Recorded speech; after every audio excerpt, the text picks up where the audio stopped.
Hello students, I am Dr. Suniti Bhagat, Assistant Professor from the Department of Home Science, Patna Women's College.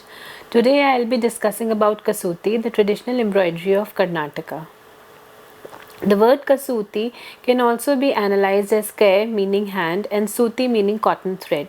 Therefore, Kasuti is handwork of cotton thread in Kannada language. It is a skill requiring rigorous training. Kasuti embroidery is seen as an essential part of a product and not a mere embellishment. Now, I'll come to the history of Kasuti. There are literary references about Kasuti that range back to the 15th century.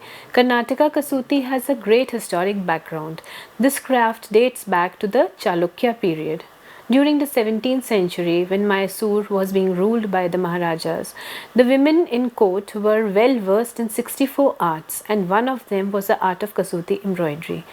The women folk got inspiration from witnessing the various temples, caves, shrines, buildings beautifully sculptured and exquisite pattern, the traditional functions and the festivals, and embraced these artistic activities, flourishing the art, culture, and learning. Now, here is the location of Kasuti, the places from where it originated. Kasuti embroidery is believed to have originated from North Karnataka, which spread all over the region.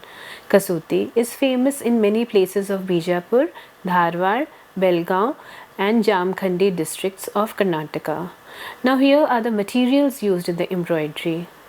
In olden days, the thread used for Kasuti work was drawn from the tassels of pallu of ilkal saris to make the design appear flat, rich, and gorgeous.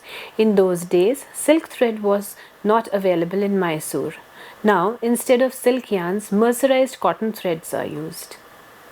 Now I would like to explain the popular motifs used in Kasuti embroidery.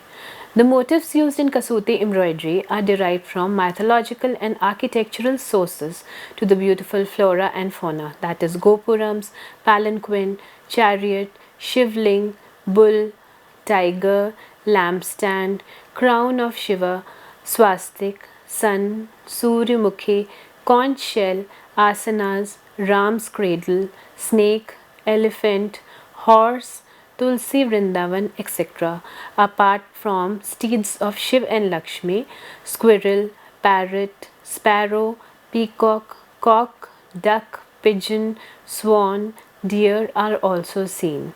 Various types of foliage, creepers, flowers are also used in this embroidery. The most popular ones are lotus, diamond, badam, marigold, rudraksh, chess, square. Now I'll discuss the colors used in this embroidery. The colors most frequently used are red, orange, purple, green, yellow, and blue. White is predominant on a black background. In other words, they use all bright and contrast colors to make the design appear bold and clear. Now we come to the stitches used in Kasuti. In Kasuti embroidery, basically 4 stitches are used. The first and the simplest one is Gavanti. Gavanti is the most simple and common stitch derived from Kannada word gantu meaning knot. It is a double running stitch in which the first running stitch is filled by the second running stitch on the same line. The second stitches work exactly opposite to the first one. Gavanti may be worked in horizontal, vertical or diagonal directions. The second stitch is Murgi. Murgi is a zigzag running stitch which appears like a step of a ladder or staircase. It is same as Gavanti stitch but works in a stepwise manner. The work in Gavanti and Murgi stitches is neat and tidy where the design appears same on right and wrong side of the material. However, the stitches should be of uniform size. The distance between two stitches is nothing but the length of each stitch. The third stitch in this embroidery is Negi. Negi in Kannada means to weave. That is, the design in Negi stitch has overall effect of a woven design. Negi is nothing but ordinary running or darning stitch. It is worked in long and straight lines or floats and therefore the design does not appear identical on either side of the cloth. The last stitch is Methi. Methi is the fourth type of stitch which means the ordinary cross stitch.